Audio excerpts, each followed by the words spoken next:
السلام عليكم ورحمة الله وبركاته. طلاب أولى إعدادي، يا رب تكونوا بخير.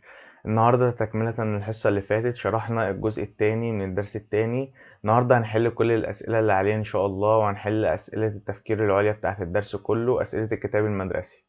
يلا بينا.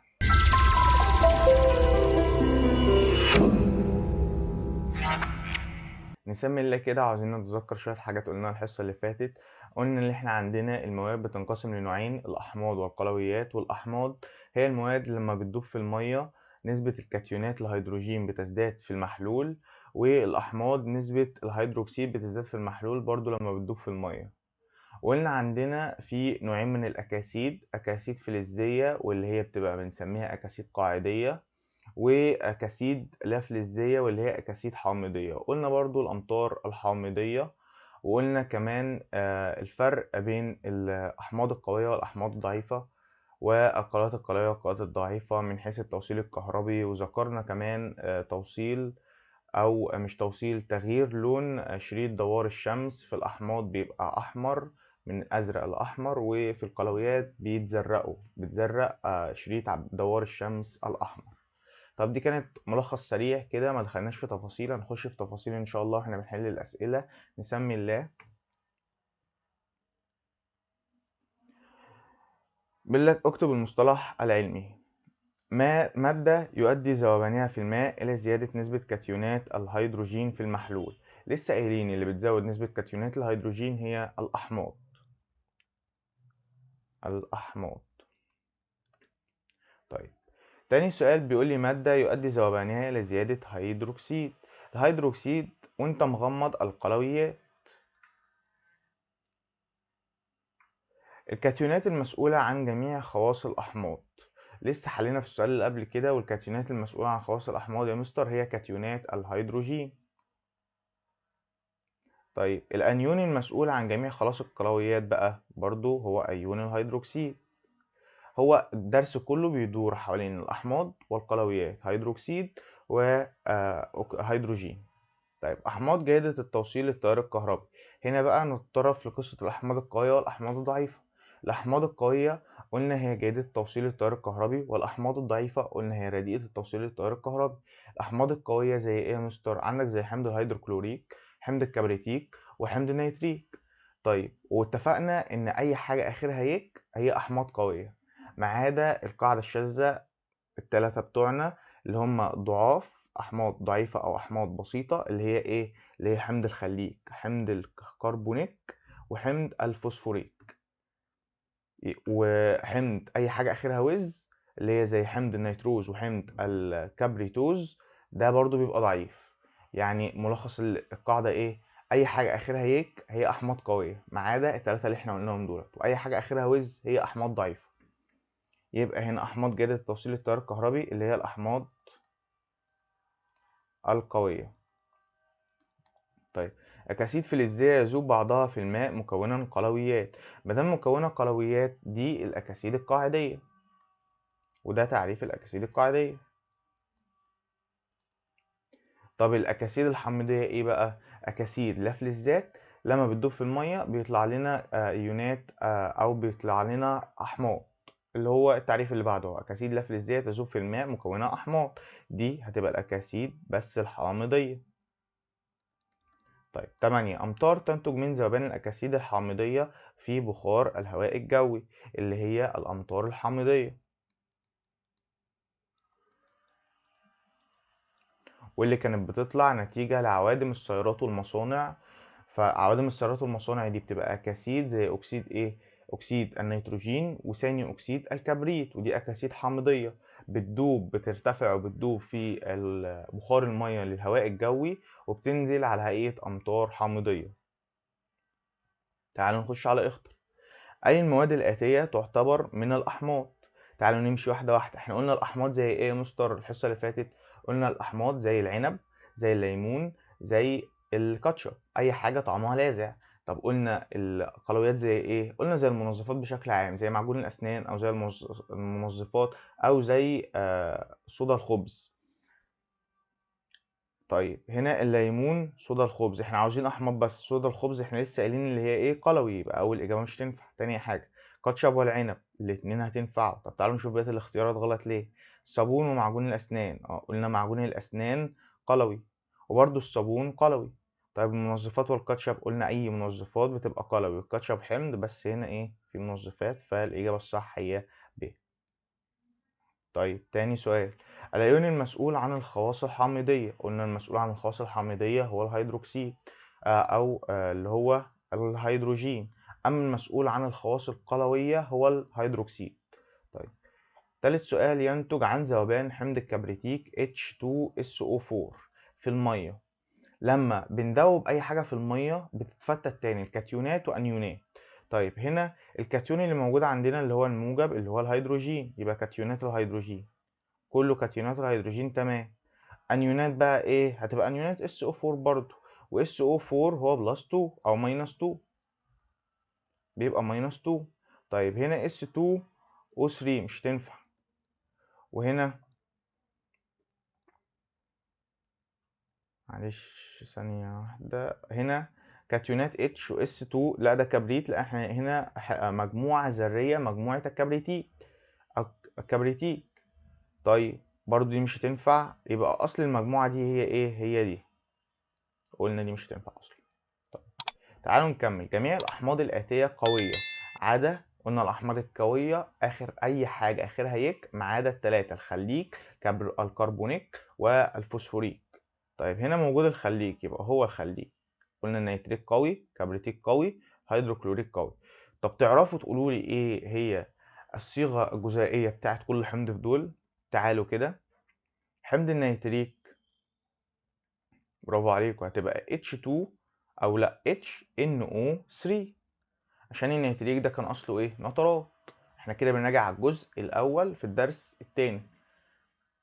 حمض الكبريتيك، هتقول لي يا مستر الكبريتيك ده مجموعة ذرية اسمها كبريتات اللي هي SO4 وبتاخد ثنائي، فعشان أسد الديون اللي عليها هديها كام ذرة H؟ H2، يبقى H2SO4.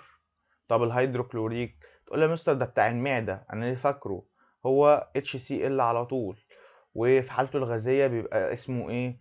غاز كلوريد الهيدروجين. طيب تعالوا نكمل. كل مما يأتي محاليل ضعيفة التوصيل للتيار الكهربي عادة مادام محاليل ضعيفة يبقى يا إما قلويات ضعيفة يا إما أحماض ضعيفة.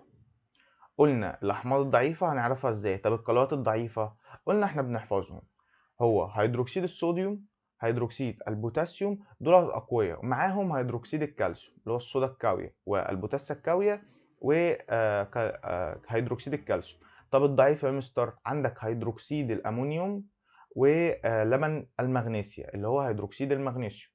طيب يبقى المحاليل الضعيفة اللي هو هيدروكسيد الأمونيوم صح. طيب وحمض الكبريتوز أي حاجة آخرها وز في حمض ضعيفة، يبقى القوي عندنا هنا إيه؟ هيدروكسيد الصوديوم، هو عشان بيقولك معادن. طيب يستخدم في صناعة مضادات الحموضة، مضادات الحموضة اللي هو إيه؟ لبن المغنيسيا، هو بيعالج الحموضة بتاعة المعدة مؤقتا بسبب احتوائه على كربونات أو هيدروكسيد المغنيسيوم. طيب تتكون الأحماض الحامضية من ارتباط، الأكاسيد الحامضية من ارتباط. الأكاسيد الحامضية فلز بيبقى بيحترق مع الأكسجين، أو الحامضية لا فلز بيحترق مع الأكسجين، مش ثاني أكسيد الكربون، والفلز مع أكسجين ده أكاسيد قاعدية. طب تعالوا نكمل. عند احتراق شريط المغنيسيوم يتكون مركب نقط. شريط المغنيسيوم ده اللي هو Mg، لما بيحترق يا مستر بيتفاعل مع الأكسجين فيبقى MgO. طب هو ليه يا مستر مش Mg2O؟ لأن الO برضو تكافؤها ثنائي وده تكافؤ ثنائي، فالاتنين هيروحوا مع بعض فيبقى MgO.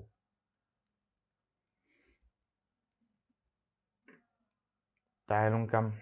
من الأكاسيد القاعدية SO2 ده لما يجي يتفاعل مع المية هيبقى H2SO3، فده كده هيبقى حمض، فده أكسيد حامضي. طب هنا هتبقى H2SO4 برضه هيبقى أكسيد قاعدي، يبقى ألف و مش هتنفع معانا. NO2 برضو مش نافع معانا لانها هتبقى HNO3. واصلا انت لو فاكر اللي احنا لسه قايلين من شويه ان ال NO2 وال SO2 من الاكاسيد الحامضيه اللي بتتصاعد وبتدوب في الغلاف او بخار الميه بتاع الغلاف الجوي وبتسقط بعد كده امطار حامضيه. يبقى الوحيد اللي ينفع عندنا هو اكسيد الصوديوم. ولو جينا نجرب وحطيناه في ميه هيدينا NaOH اللي هو هيدروكسيد الصوديوم. طيب عند ذوبان أكسيد المغنيسيوم في الماء يتكون محلول نقط. أكسيد المغنيسيوم لما يدوب في المية اللي هو MgO اللي احنا لسه قايلينه فوق اهو هيبقى MgOH2 اللي هو هيدروكسيد المغنيسيوم اللي هو ج. مش هيبقى كربونات، احنا هنحطه في مية مش هيبقى كربونات ومش هيفقد الأكسجين ولا هيتكون كبريتات عشان ما حطلوش كبريت أصلا. طيب كل مما يلي من خواص القلويات عادة أنها إيه؟ خواص القلويات تحتوي على أيونات الهيدروكسيد صح؟ تزرق شريط دوار الشمس الأحمر صح؟ تتفاعل مع محلول هيدروكلوريك غلط. أو لأ معلش ثانية صح، لكن ما تتفاعلش مع الهيدروكسيد الصوديوم. ليه؟ لأن احنا عندنا قاعدة إن الأحماض تتفاعل مع القلويات مكونة ملح ومية، بس مستحيل أحماض تتفاعل مع أحماض أو قلويات تتفاعل مع قلويات.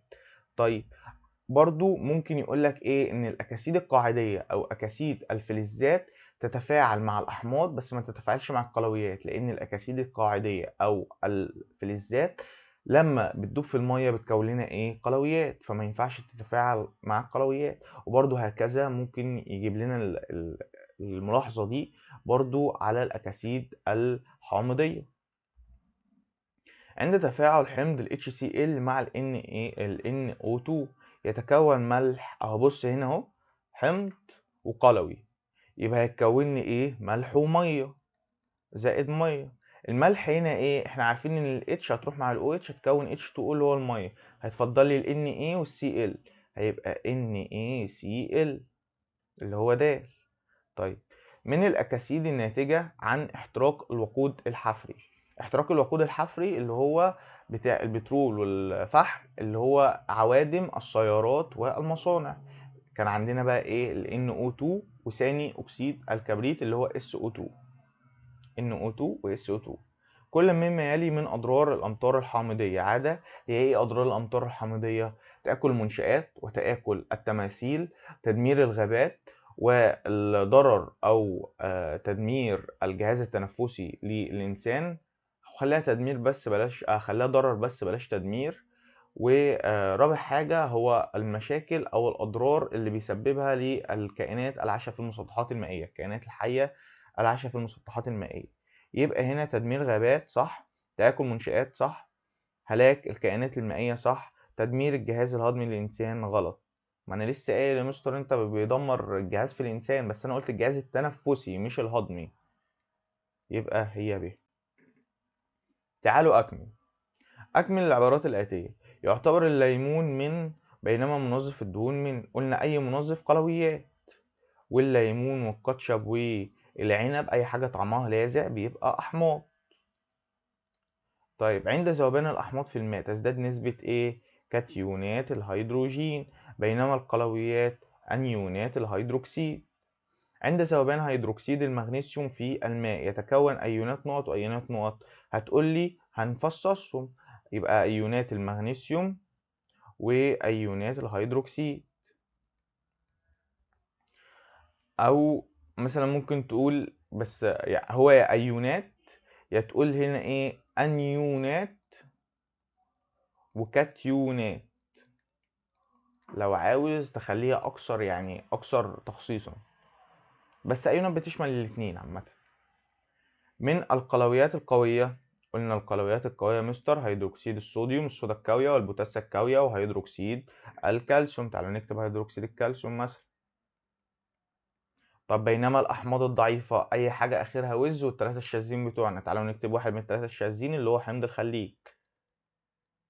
طب تنقسم الأكاسيد إلى إيه؟ أكاسيد فلزية وأكاسيد لا فلزية، أو أكاسيد قلوية وأكاسيد حامضية، أو أكاسيد قاعدية، معلش، قاعدية وحامضية. يحترق نقط مكونا SO3 والذي يذوب في الماء مكونا محلول نقط. اللي بيتكون SO3 هو الكبريت. طيب ولما بيدوب في الماء بيبقى ايه؟ H2SO4 اللي هو حمض الكبريتيك. طيب ذوبان الأكاسيد نقط في الماء يكون أحماض. اللي بيكون لي أحماض ايه؟ اللي هي الأكاسيد اللافلزات، أو اللي هي ايه؟ أكاسيد حامضية. طب بينما ذوبان الأكاسيد نقط في الماء يكون قلويات، اللي هو الأكاسيد القاعدية. عند ذوبان أكسيد الصوديوم في الماء يتكون محلول أكسيد الصوديوم اللي هو NaO، هتكون محلول ايه؟ هيدروكسيد الصوديوم. لو كتبتها عربي أو صيغة جزيئية عادي الاتنين صح. بينما عند ذوبان غاز ثاني أكسيد الكربون اللي هو CO2 هيتكون لي ايه في المية؟ هيتكون لي حمض الكربونيك اللي هو HCO3، وهو تكافؤه أحادي، هيكون لي HCO3. تتفاعل أكاسيد الفلزات نقط مع نقط، ولكنها لا تتفاعل. أكاسيد الفلزات دي اللي هي الأكاسيد قاعدية، يعني لما بتدوب في المية بيبقى قلويات. لسه قايلين الملحوظة بتاعتها تتفاعل مع الأحماض بس مستحيل تتفاعل مع نفسها، مستحيل تتفاعل مع القلويات. طيب عند تفاعل حمض مع قلوي ينتج نقط ونقط. حمض مع قلوي هينتج ملح ومية.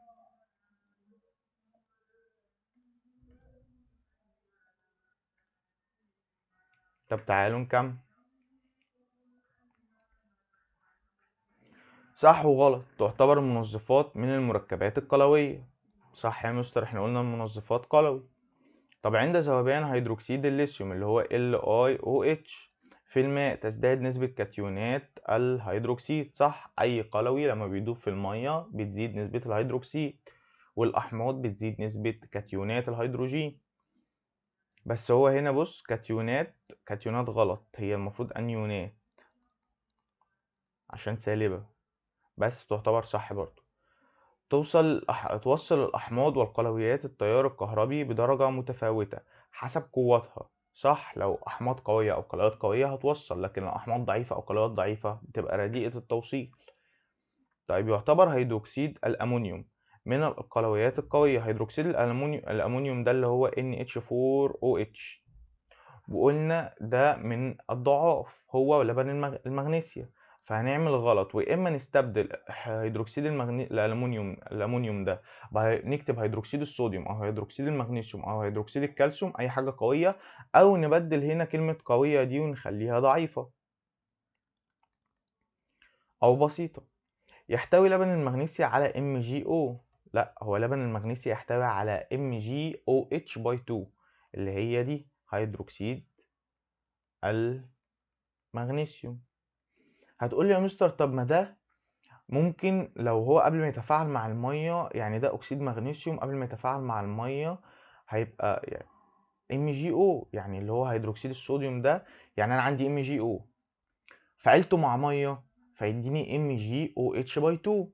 طب ما يبقى هو منه يعني. بس هقول لك حاجة، في فرق بين أكسيد وهيدروكسيد. هو هنا قال لي أكسيد مغنيسيوم مش هيدروكسيد. تاني عشان لو ما فهمتهاش مني، في ناس بتيجي تسأل تقول لك ايه، طب ما MgO ده انا عندي هنا، تعالوا نشرح في الحته الفاضيه دي.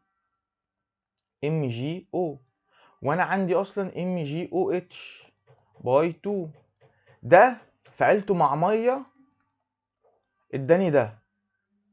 طب ما يبقى ده بيحتوي على ده، فاقول له لا. ليه؟ لان في فرق ما بين الاكسيد والهيدروكسيد.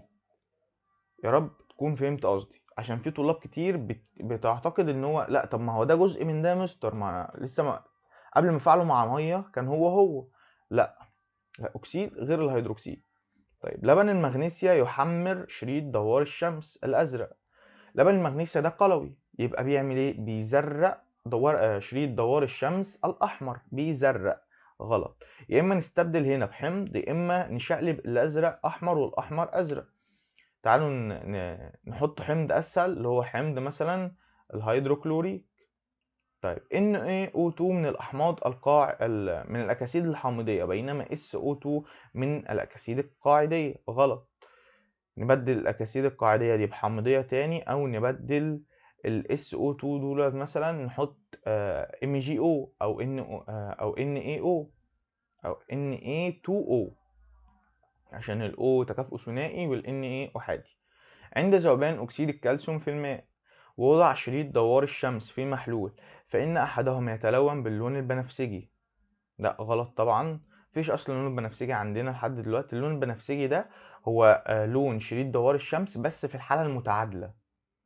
في الحالة المتعادلة لو تفتكر الحصة اللي فاتت لما كان مدينا سؤال بيقول لنا وزعوا الأحماض الضعيفة والقلويات الضعيفة من حيث مين هيزرق ومين هيحمر، أو أحماض وقلويات عامة مين هيزرق ومين هيحمر شريط دوار الشمس. وكان في NaCl وقلت لك ده متعادل فمش هيأثر فيها أصلا، هو أصلا لونها الطبيعي إيه؟ بنفسجي. فهنا بيقول لك أكسيد الكالسيوم اللي هو لما يتحط في المية هيبقى هيدروكسيد الكالسيوم فيزرقها، فاللون هيتحول للأزرق. طيب 9، تذوب أكسيد أكاسيد الكبريت في بخار المية. أكاسيد الكبريت دي اللي هي SO3 لما تذوب في بخار المية في الهواء الجوي، أو SO2 عشان هنا ثاني أكسيد، والمفروض كان يكتب لك ثاني أكسيد، بس هنا عرفتها من ماء بخار الهواء الجوي مكونا أمطار قاعدية تسبب تآكل المباني. لا غلط، أمطار حامضية. طب بيقول لك اذكر مثالا واحدا لكل من حمض قوي اي حاجه اخرها هيك، زي ايه؟ حمض الهيدروكلوريك، حمض الكبريتيك، وحمض النيتريك. تعالوا نكتب مثلا ال HCl. طيب بس هو هنا ثانيه عشان تفرق ما بين السؤال ده والسؤال اللي تحته، هو هنا طالب منك ايه؟ هنا طالب منك مثال، يعني حمض مثلا تكتب له حمض الهيدروكلوريك، ما تكتبلوش الصيغه الجزيئيه، عشان بص في السؤال اللي بعده عاوز الصيغه الجزيئيه. تاني حاجه حمض الضعيف. طب لو مستر في الامتحان قال لي اذكر مثال انا اعمل ايه؟ اعمل الاثنين احسن، يعني اكتب له حمض الهيدروكلوريك HCl عشان تضمن الدرجه. حمض ضعيف اي حاجه اخرها وز، والثلاثه الشاذين بتوعنا اللي هم حمض الخليك، حمض الفوسفوريك، حمض الكبريتيك. واي حاجه اخرها وز زي ايه؟ زي حمض النيتريك مثلا، حمض النيتريك او حمض الكبريتيك. طيب قلوي قوي، قلوي قوي اللي هو الصودا الكاوية، البوتاسا الكاوية، وهيدروكسيد الكالسيوم. الصودا الكاوية اكتب له هيدروكسيد الصوديوم. طب قلوي ضعيف، قلوي ضعيف اللي هو هيدروكسيد الأمونيوم أو لبن المغنيسيا اللي هو هيدروكسيد المغنيسيوم.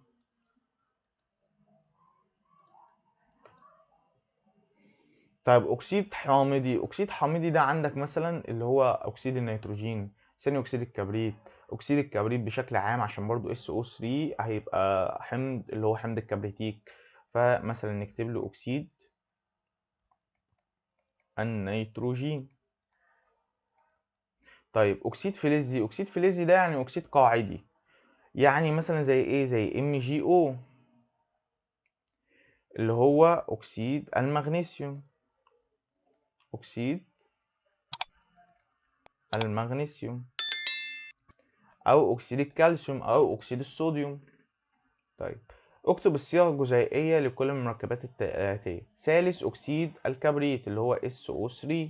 طيب أكسيد البوتاسيوم O و M وبوتاسيوم اللي هو K هيبقى KO.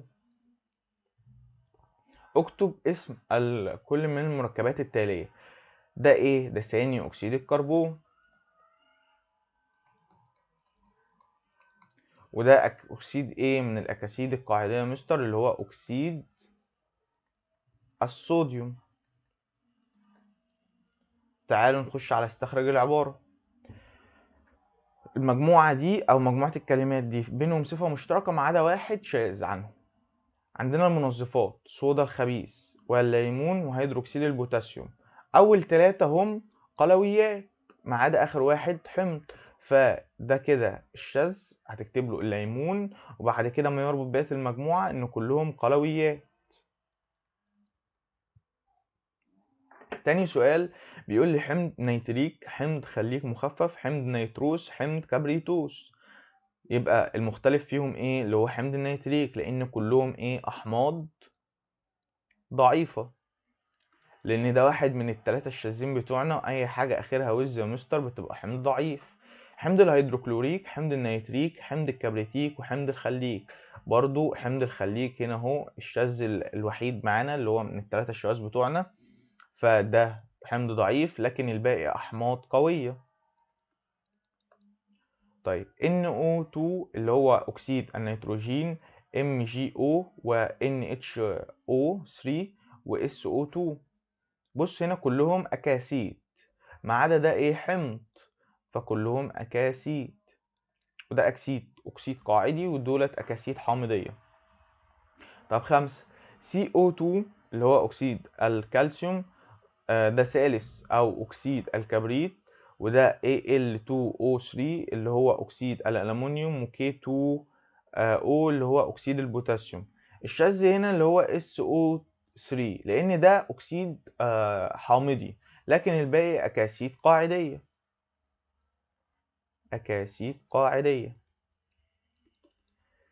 CO2 SO2 SO3 و NaO.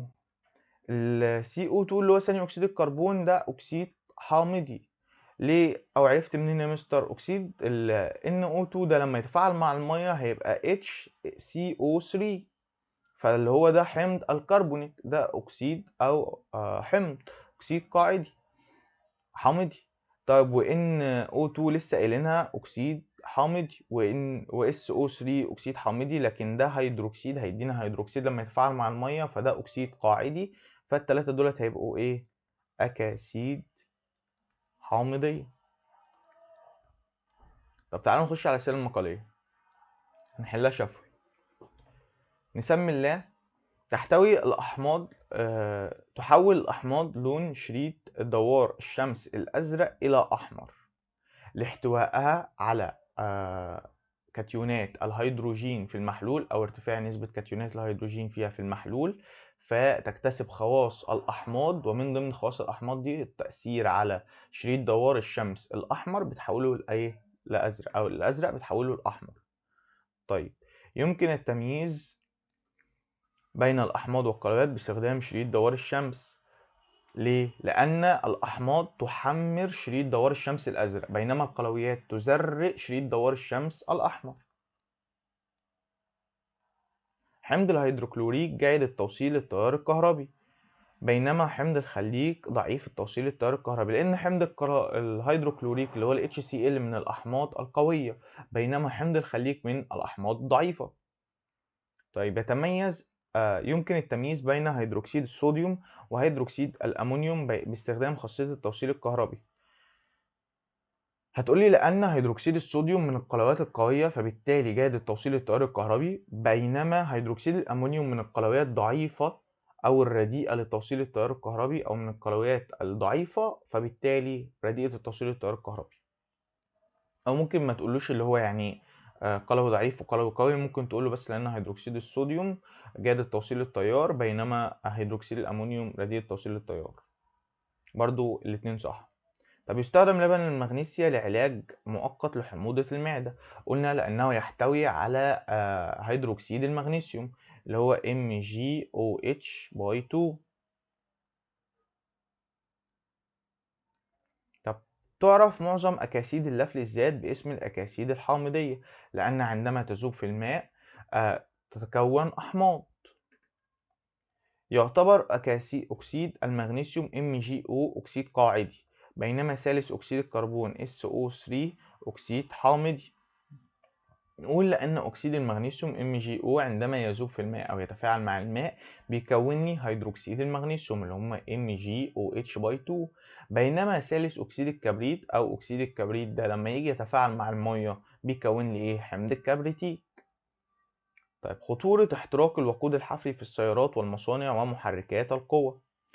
لأنه ينتج منهم أكاسيد حامضية. الأكاسيد الحامضية دي زي إيه؟ زي SO2 اللي هو ثاني أكسيد الكبريت، وال NO2 اللي هو أكسيد النيتروجين، وبيتجمعوا أو بيحصل لهم ذوبان في بخار المَيّة للهواء الجوي، وبيسقطوا على هيئة أمطار حمضية، وأمطار الحمضية دي طبعًا خطيرة جدًا، كنا لسه قايلين أخطارها. تعد الأكاسيد الحامضية شديدة الخطورة على صحة الإنسان. الأكاسيد الحامضية دي لأنها بيحصل لها إيه؟ ذوبان في بخار الهواء الجوي، وتسقط على هيئة أمطار حامضية، فبتسبب خطورة على صحة الإنسان، بتدمر أو تؤثر وتسبب مشاكل في الجهاز التنفسي للإنسان. وقُل له كمان بتاعة مثلًا كزيادة، قُل له بتاعة تؤثر أو تسبب مشاكل على الكائنات الحية التي تعيش في المسطحات المائية. ما المقصود بكل من الحمض؟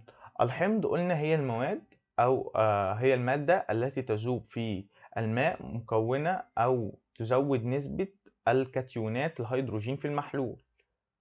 طب القلوي هي مادة تزود عندما تدوب في الماء تزيد نسبة النيونات الهيدروكسيد في المحلول. طب الأكاسيد القاعدية، الأكاسيد القاعدية دي هي أكاسيد فلزية. أكاسيد فلزية تذوب في الماء مكونة إيه؟ قلويات. طب الأكاسيد الحامضية هي أكاسيد لا فلزية تذوب في الماء مكونة أحماض. الأمطار الحامضية هي أمطار نشأت نتيجة ذوبان أكاسيد حامضية في بخار الماء الهواء الجوي. ماذا يحدث عند ذوبان هيدروكسيد الكالسيوم في الماء؟ لما هيدروكسيد الكالسيوم في الماء يذوب في الماء، هيبقى عندي أنيونات أو أيونات هيدروكسيد وأيونات كالسيوم هينفصلوا عن بعض. طب ذوبان غاز كلوريد الهيدروجين في الماء، هو غاز كلوريد الهيدروجين هيتحول لي لحمض الهيدروكلوريك. طيب وضع شريط دوار الشمس في كأس بها حمض الكبريتيك.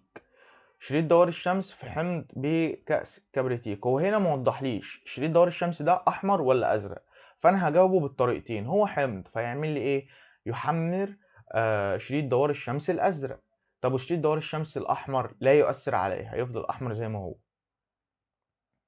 طب وضع شريط دوار الشمس الأحمر في كأس به محلول هيدروكسيد الصوديوم، ده قلوي اهو، فهيحصل ايه؟ هيزرق شريط دوار الشمس الأحمر. بيقولك امرار تيار كهربي في حمض الكبريتيك وحمض الخليج على حدة، كل على حدة في دائرة كهربية متصلة بها مصباح. بالنسبة لإضاءة المصباح، احنا عارفين ان حمض الخليج ده من الأحماض الضعيفة لأنه من التلاتة الشاذين بتوعنا، وحمض الكبريتيك آخره يك ومش من الأحماض الشاذين بتوعنا، يبقى قوي. يبقى لما أثناء توصيل حمض الكبريتيك في الدائرة الكهربية إيه اللي هيحصل للمصباح؟ هينور عادي أو تزداد إضاءته. لكن عند توصيل حمض الخليج هيطفي خالص أو اكتب تقل إضاءته.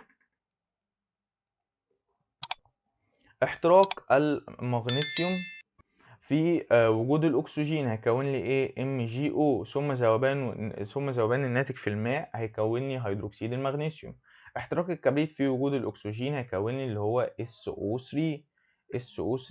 ولما يدوب في المية هيكون لي حمض الكبريتيك اللي هو H2SO4.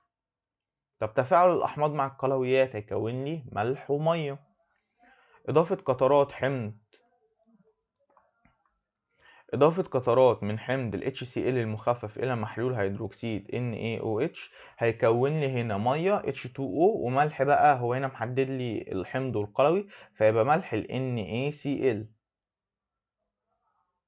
احتراق الوقود الحفري في المصانع والسيارات، هتقول لي هينتج منهم أو من عدمهم صعود أكاسيد حامضية زي مين؟ هتقول لي زي المثالين اللي عندنا في المنهج اللي هو NO2 وال SO2 يصعدوا ويحصل لهم ذوبان في بخار المياه للهواء الجوي ثم تسقط أمطار حامضية.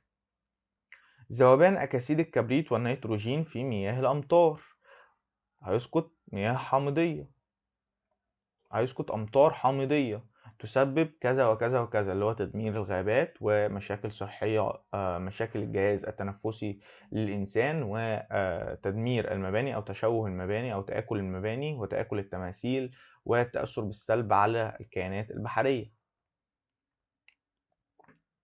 أو ممكن تقول له يسقط الأمطار الحامضية بس، مش شرط تقول له ال4 دُولَة بس، الزيادة في الإجابة كويسة، يعني أنت ما دام عندك المعلومة ما تُقفش لحد يعني ما تُقفش لحد الجزء الصح وخلاص، يعني أنت كمّل، فاهم؟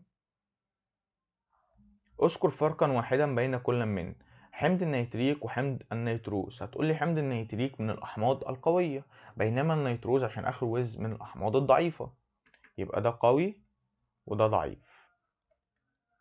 طيب هيدروكسيد الصوديوم وهيدروكسيد الأمونيوم، برضه هيدروكسيد الأمونيوم لبن المغنيسيا ضعيف يا مستر، يعني ده قلوي ضعيف. إنما الصودا الكاوية دي هيدروكسيد قوي أو حمض قلوي قوي. أكسيد المغنيسيوم وثاني أكسيد الكربون، قلنا ثاني أكسيد الكربون من الأكاسيد الحامضية، أو ممكن هنا تقول له برضه الأكاسيد اللافلزية. وهنا أكسيد المغنيسيوم أكسيد فلزي عادي أو قاعدي. طيب قارن بين كل من الحمض والقلوي من حيث التعريف والتأثير على شريط دوار الشمس والأمثلة. التعريف قلنا الحمض هي مادة عند ذوبانها في الماء تزداد نسبة كاتيونات الهيدروجين في المحلول. القلوي هي مادة عند ذوبانها في الماء تزداد نسبة أنيونات الهيدروكسيد في المحلول. التأثير على شريط دوار الشمس، الحمض يحمر شريط دوار الشمس الأزرق، القلوي يزرق شريط دوار الشمس الأحمر. أمثلة هنا مثلا ممكن تديله حمض الكربونيك أو حمض الكبريتيك، وهنا ممكن مثلا تديله هيدروكسيد الصوديوم هيدروكسيد المغنيسيوم، اديله مثالين أو 3 لكل حاجة.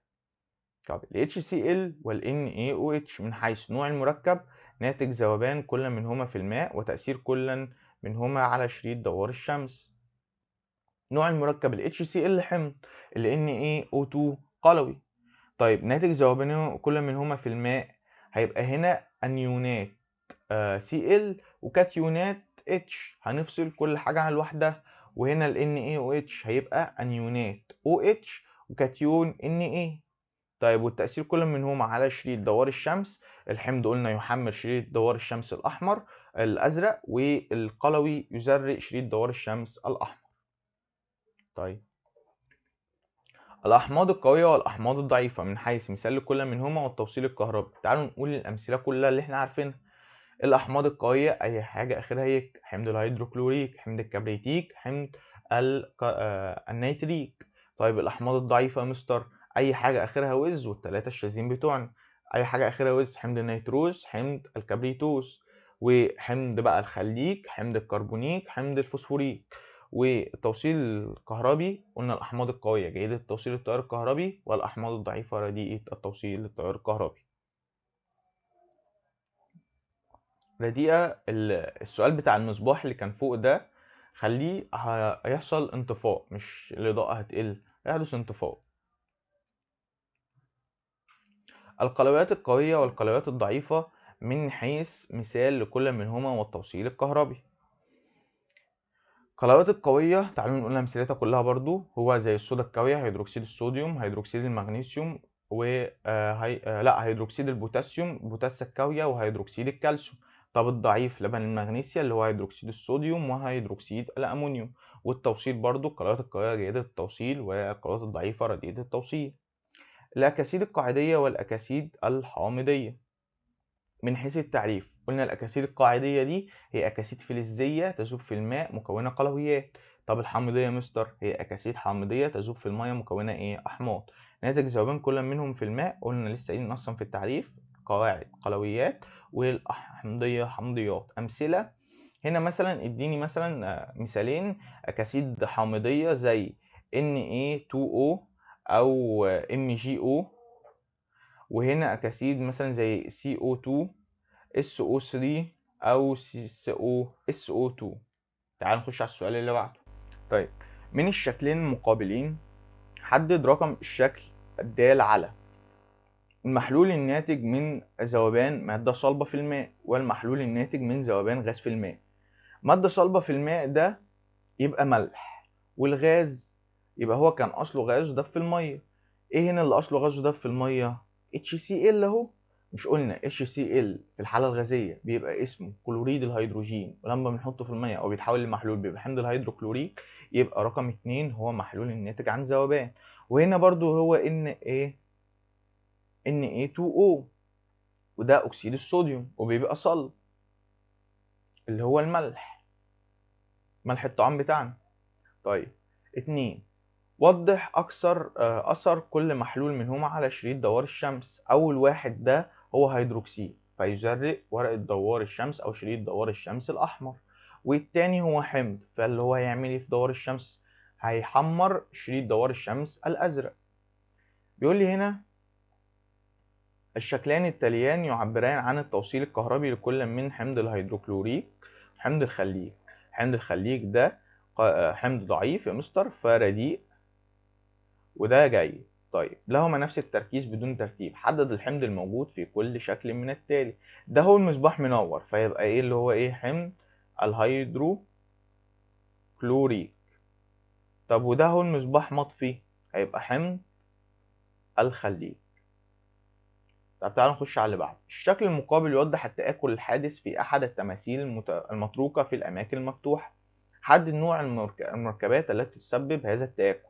نوع المركبات دي اللي هي الأمطار الحامضية، يبقى هي أكاسيد حامضية، أكاسيد حامضية اللي هو ال NO2 وال SO2. فسر سبب حدوث التآكل بسبب سقوط الأمطار الحامضية عليها. والأمطار الحامضية دي لو تجيبها له من الأول بقى هتقول له بسبب تآكل أو احتراق الوقود الحفري، فبالتالي صعود الأكاسيد الحامضية وذوبانها في بخار المياه الهواء الجوي وسقوط الأمطار الحامضية. سقوط الأمطار الحامضية دي صح، لو جبتها له من الأول أصح، فأنت دايما دور على الأصح. أسئلة متنوعة. لديك أنبوبتين، أحدهما تحتوي على حمض والأخرى تحتوي على قلوي. ما اسم الأيون الذي يميز كل منهما؟ هنا في الحمض هيبقى أيون الهيدروجين. طيب هنا في القلوي هيبقى أنيون الهيدروكسيد أو أيون الهيدروكسيد. طب كيف تفرق بينهما باستخدام شريط دوار الشمس؟ ده يحمر شريط دوار الشمس الأزرق، وده يزرق شريط دوار الشمس الأحمر. ما الناتج تفاعل محتويات الأنبوبتين معا؟ هينتج لي لما أعمل حمض مع قلوي؟ هينتج لي ملح زائد مية. طيب ما الأساس العلمي في تصنيف الأحماض الأربعة في الجدول؟ طيب هنا مجموعة حمض النيتريك، حمض النيتروز، وهنا حمض الهيدروكلوريك وحمض الهيدرويوديك، هيدرو ويوديك. طيب هنا نرجع بقى للجزء الأول من الدرس اللي هو الأحماض كانت عندنا بتنقسم لنوعين، أحماض فيها أكسجين وأحماض ما فيهاش أكسجين. الأحماض اللي ما فيهاش أكسجين كنا بنسميها إزاي؟ حمض زائد هيدرو زائد اسم الأنيون، بس بنشيل اليه والدال ونحط يه وكاف. طب الأحماض اللي فيها أكسجين بتبقى الألف والتاء بتتحول ليه وكاف، واليه والتاء بتتحول لوز. هنا يك ووز اهو مفيش هيدرو، يبقى هنا دي أحماض فيها أكسجين.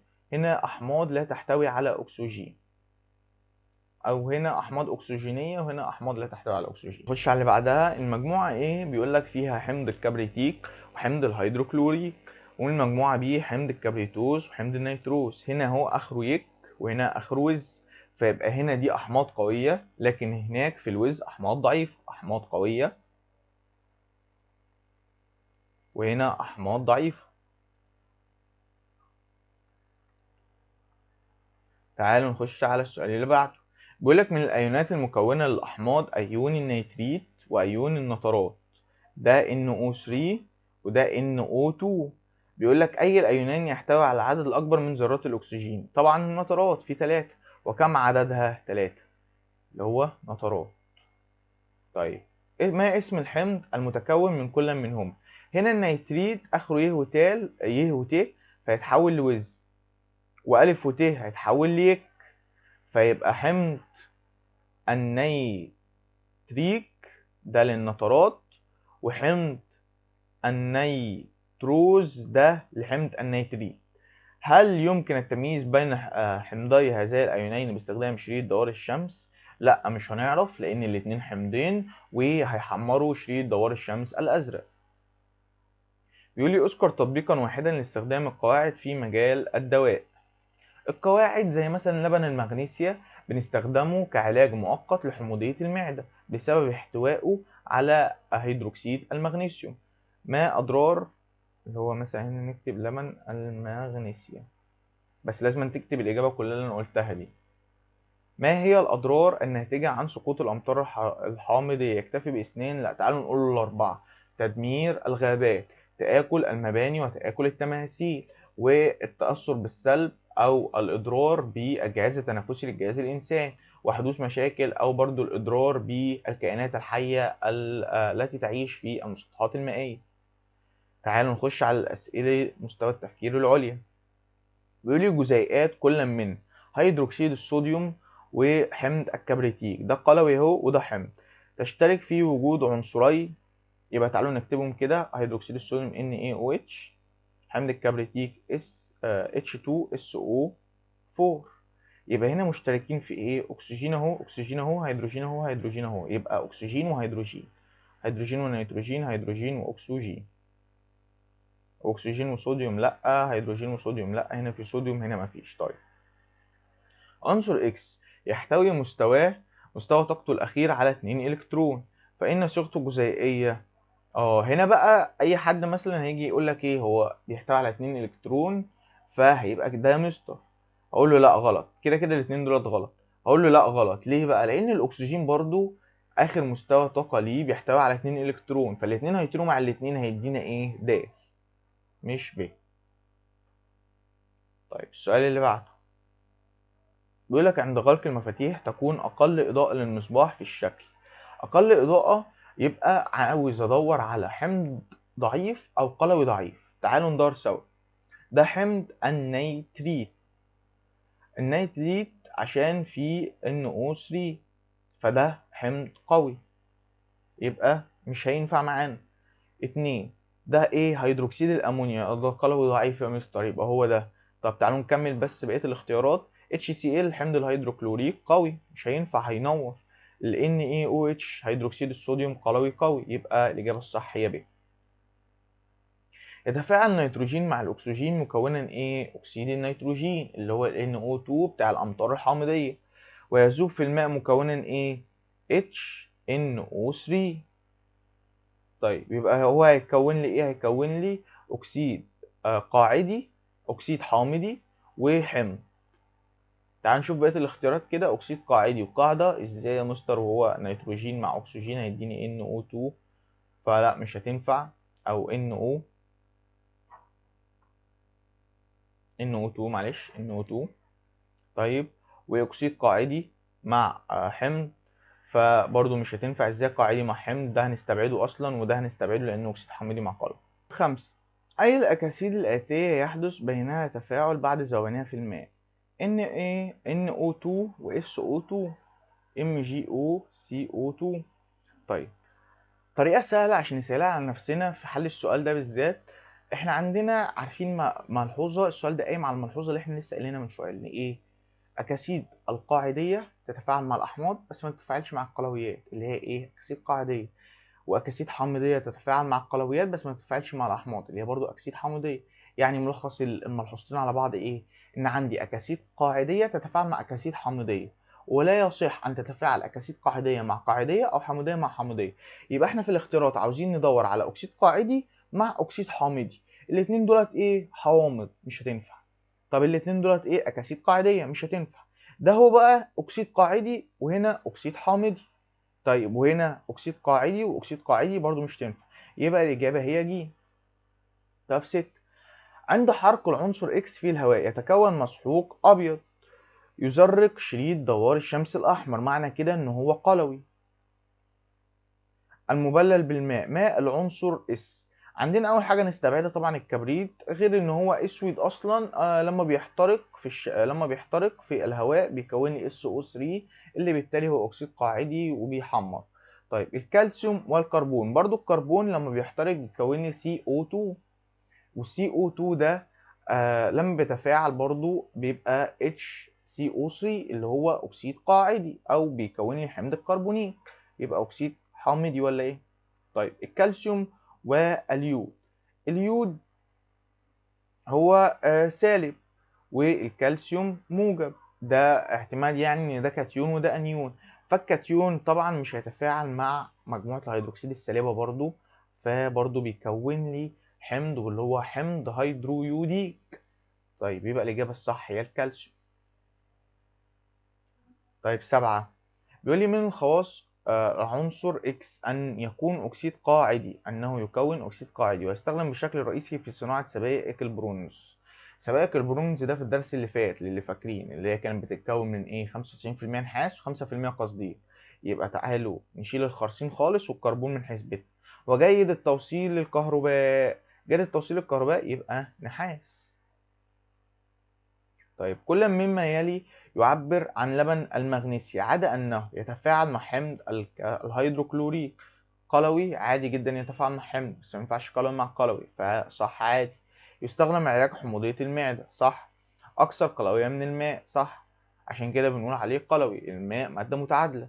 طب يتفاعل مع أكسيد المغنيسيوم، أكسيد المغنيسيوم ده أكسيد قاعدي، فاللي هو لما يتفاعل مع المية برضه هيدي أصلا هيدروكسيد المغنيسيوم، فاللي هو هيبقى قلوي، فما ينفعش قلوي يتفاعل مع قلوي. بنسبة عدد ذرات حمض الهيدروكبريتيك إلى عدد ذرات هيدروكسيد الصوديوم. تعالوا نحسبها. هيدروكسيد الصوديوم NaOH، فاللي هو 3 ذرات اهو. وحمض الكبريتيك أو الهيدروكبريتيك اللي هو H2S. H2S H2 اهو، واحدة 3 برضه، ايه 1 إلى 1 فصح. هي 3 إلى 3 يعني، ولما يجي يقسمهم على التلاتة هيبقى 1 إلى 1 صح. بيقول لك علل تآكل واجهات المباني في المناطق الصناعية، لأن أو المصانع بيحصل فيها احتراق الوقود الحفري، فنواتج عوادم المصانع تسبب صعود أكاسيد الحامضية زي أكسيد ثاني أكسيد الكبريت وأكسيد النيتروجين، فبالتالي هيحصل لها ذوبان في بخار المياه للهواء الجوي أو الغلاف الجوي، وتسقط عليه أمطار حامضية. ومن أضرار الأمطار الحامضية أنها تحدث تآكل المباني وتآكل التماثيل. تعالوا نخش على أسئلة الكتاب المدرسي. إذا كان الأنيون الداخلي في تركيب الحمض هو HClO يسمى الهيبروكلوريت، فإن هذا الحمض يسمى إيه؟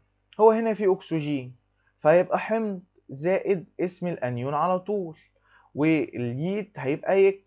فتعالوا ندور على اللي احنا قلناه ده، حمض الهيبروكلوروز. الييت هيبقى وز الآت هي اللي هتبقى يك. طيب حمض هيبروكلوروز صح. طب هيبروكلوريك لأ، عشان هنا آخره يك. وحمض بريوكلوريت لا، هو اصلا اسمه هايبو، فمش هشيل الهايبو دي. وحمض الكلوريز لا، هتبقى الاجابه الف. تعالوا ننزل. بيقول لي ما الايون الذي تزداد نسبته عند اذابه اي اكسيد حامضي في الماء. تزداد اي اكسيد حامضي، ما دام اكسيد حامضي فتزداد ايونات الهيدروجين. طب لو قال لي قاعده يا مستر هتبقى ب. طب العنصر X يكون أكسيد XO الذي يتفاعل مع الأحماض. يتفاعل مع الأحماض معنى كده إن هو أكسيد قاعدي. طيب أي مما يلي يعبر عن كل من العنصر X والأكسيد XO. تبقى هنا فلز أكسيد حامضي. أكسيد قاعدي ده بيبقى في لا فلز، أو عذرا فلز، والأكسيد الحامضي هو اللي بيبقى لا فلز. فإحنا عاوزين ندور على فلز أكسيد قاعدي، يبقى ج. عند ذوبان أكسيد الكالسيوم في الماء ووضع شريطي دوار الشمس في محلول. شريطي يعني أنا أحط واحد أحمر وواحد أزرق. أكسيد الكالسيوم هيكون لي إيه؟ هيدروكسيد الكالسيوم اللي هو قلوي. طيب فإن أحدهما يتغير لونه إلى إيه؟ إلى اللون الأزرق، عشان ده قلوي يا مستر. والازرق يعني انا عندي شريطين، واحد احمر واحد ازرق، احطهم الاحمر يتحول للازرق والازرق يفضل زي ما هو، فهو عاوز اللي بايه بيتغير لونه. أي مما يلي يعبر عن خواص هيدروكسيد الصوديوم الصلب. هيدروكسيد الصوديوم يذوب في الماء ويتفاعل مع حمض ال HCl. هو قلوي هيدروكسيد يتفاعل مع الحمض عادي جدا. يذوب في الماء ولا يتفاعل مع حمض، لا يتفاعل عادي. غلط. وهنا لا يذوب في الماء، لا بيدوب في الميه عادي يا عم. تعالى نخش على السؤال اللي بعده، بيقول لي اكتب اسماء الاحماض القلويات التاليه. H2CO3. CO3 ده المجموعه الذريه اللي هي الكربونات، و H2 يبقى هنا حمض الكربونيك، الات حوليك. طب تاني حاجه الاف والاتش، هنا مفيش اكسجين فيبقى حمض هيدروفلوريد بقى، لا هيبقى فلوريك، يبقى حمض هيدروفلوريك. طب تالت حاجة ده احنا عارفينه يا مستر، هيدروكسيد المغنيسيوم اللي هو لبن المغنيسيوم، هيدروكسيد المغنيسيوم. وده هيدروكسيد الليثيوم، الليثيوم. طيب تعالوا بيقول لك اكتب الصيغة الجزيئية. حمض الكبريتيك ده اللي هو H2SO4 يا مستر. هيدروكسيد الصوديوم NaOH. طب هل يمكن التعرف على نوع محلول هيدروكسيد البوتاسيوم باستخدام شريط دوار الشمس الأزرق؟ مع التفسير. هيدروكسيد البوتاسيوم ده قلوي بيزرق شريط عباد الشمس أو شريط دوار الشمس الأحمر مش الأزرق، فهل يمكن التعرف عليه؟ هتقولي لأ مع التفسير، لأن لون شريط دوار الشمس مش هيتغير، هو أصلا لونه أزرق فمش هيتغير. يمكن التمييز أو يتميز أكسيد العنصر X بالخواص التالية: يتفاعل مع الأحماض، معنى كده إنه قلوي، ولا يتفاعل مع القلويات. ماشي، هل العنصر هو الكبريت أم الخرسين؟ مع التفسير. الكبريت ده اللي هو S، أكسيد بتاعه SO3 والحمض بتاعه H2SO3، معنى كده اللي هو حمض. هل هيتفاعل مع الأحماض؟ لأ طبعا، يبقى هو النحاس. النحاس Cu لما يتفاعل مع الأكسجين هيبقى CuO، ولما الكون بتاعه أو يتفاعل مع المية هيبقى CuOH، وهيبقى قلوي، فبيتفاعل مع الأحماض ولا يتفاعل مع القلويات. الشكلين المقابلان لتمثال واحد متروك في مكان مفتوح خلال فترة زمنية تقارب 100 عام، ما سبب اختفاء تفاصيل التمثال؟ بص هنا، هو هنا وشه باين شوية وملامح هدومه باينة وإيديه باينة اهي، هنا كل حاجة سايحة على بعضها. دي بسبب إيه؟ بسبب الأمطار الحامضية. ما سبب اختفاء تفاصيل التمثال في حدود ما درست؟ بسبب الأمطار الحامضية التي تسبب تآكل المباني وتآكل التماثيل. تعالوا نخش على آخر حاجة، هو اختبار شامل على الدرس. وانا من رايي حاليا ان انت توقف الفيديو، انت خلاص حليت اسئله التفكير العليا، حليت كل اسئله الدرس، حليت كمان اسئله الكتاب المدرسي، وفهمت الدرس كويس جدا الحصه اللي فاتت. فوقف وحاول كده تراجع على اخطائك واللي انت حليتها في الاسئله اللي فاتت، او الحاجات اللي انت مش فاهمها حاول تعيدها وترجع للدرس او ترجع لحصه الشرح، وخلي ده اختبار ليك ولنفسك اللي انت تقيم بيه نفسك. يعني وقف الفيديو حله مع نفسك، وبعد كده افتح الفيديو هتلاقيني بحله معاك. نسمي الله.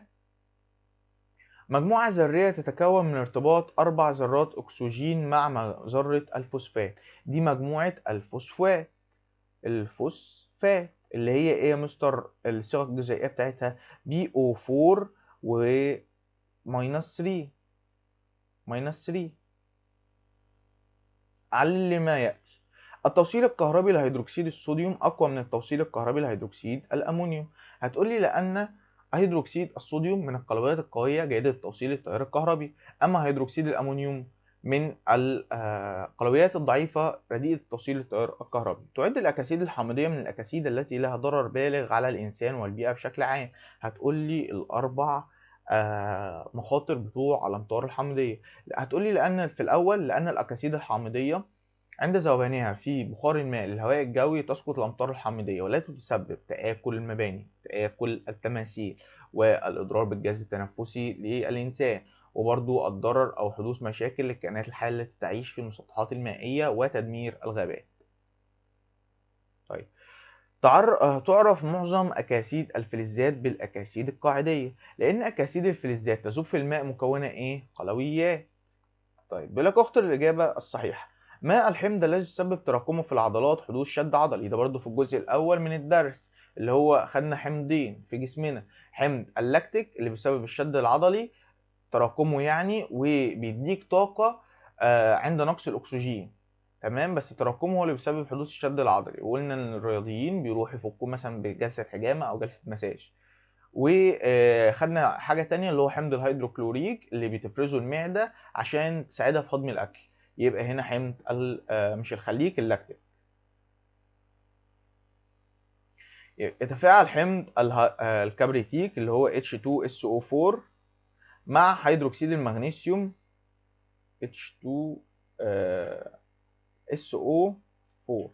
طيب مع هيدروكسيد المغنيسيوم اللي هو MgOH2 مكونا كبريتات المغنيسيوم، هيكون ميه وملح لان ده حمض وقاعده اللي هو هيبقى الرمز بتاعها MgSO4. اكتب الصيغه الجزيئيه، اصلا كتبناها هو يا مستر واحنا بنقرا السؤال. قارن بين حمض الكبريتيك وهيدروكسيد المغنيسيوم من حيث التاثر على شريط دوار الشمس. اول واحد ده ايه؟ يحمر شريط دوار الشمس الازرق. طب هيدروكسيد المغنيسيوم يا مستر هيزرق شريط دوار الشمس الاحمر لانه قلوي، والتاني لانه حمض. نقط يحترق اكمل يحترق نقط مكونا MgO، يبقى MgO ده اللي بيحترق المغنيسيوم. والذي يذوب في الماء مكونا هيدروكسيد المغنيسيوم اللي هو ده. طيب ما النتائج المترتبة على تسخين قطعة من الكبريت؟ تسخين قطعة من الكبريت اللي هو الاس لما يتفاعل مع الأكسجين هيديني SO3، لما يتفاعل مع المية هيديني حمض الكبريتيك، ثم وضعه في شريط دوار الشمس الأزرق هيحمر شريط دوار الشمس الأحمر لأنه حمض. آخر سؤال بيقول لك اكتب الصيغة الجزيئية لحمض الهيدروكلوريك اللي هو ال HCl مع ذكر أهميته في جسم الإنسان، بيساعدنا على هضم الطعام عشان كده المعدة بتفرزه. وكده الحمد لله الدرس خلص بكل تفاصيله، شرحنا شرح مفصل للجزء الأول والجزء الثاني، حلينا أسئلة الجزء الأول في فيديو، والنهاردة خلصنا كل أسئلة الدرس. أتمنى إن الدرس يبقى خلاص مفيش حاجة مستعصية عليك، كررنا كل حاجة كذا مرة، وأصلا لو أنت ما اتفرجتش على الحل واتفرجت على حل الأسئلة على طول، كررنا كل سؤال، كررنا الإجابات كتير جدا، فمنها أصلا أنت هتحفظ. حتى لو أنت مش حافظ الصيغة الجزيئية أو هكذا أنت هتحفظ وهتفهم كل حاجة. اتمنى تكون الحصه خفيفه عليكم وتكونوا استوعبتوا منها وفهمتوا كل حاجه. اشوف وشكم على خير ان شاء الله، احنا بنشرح الدرس الثالث. السلام عليكم.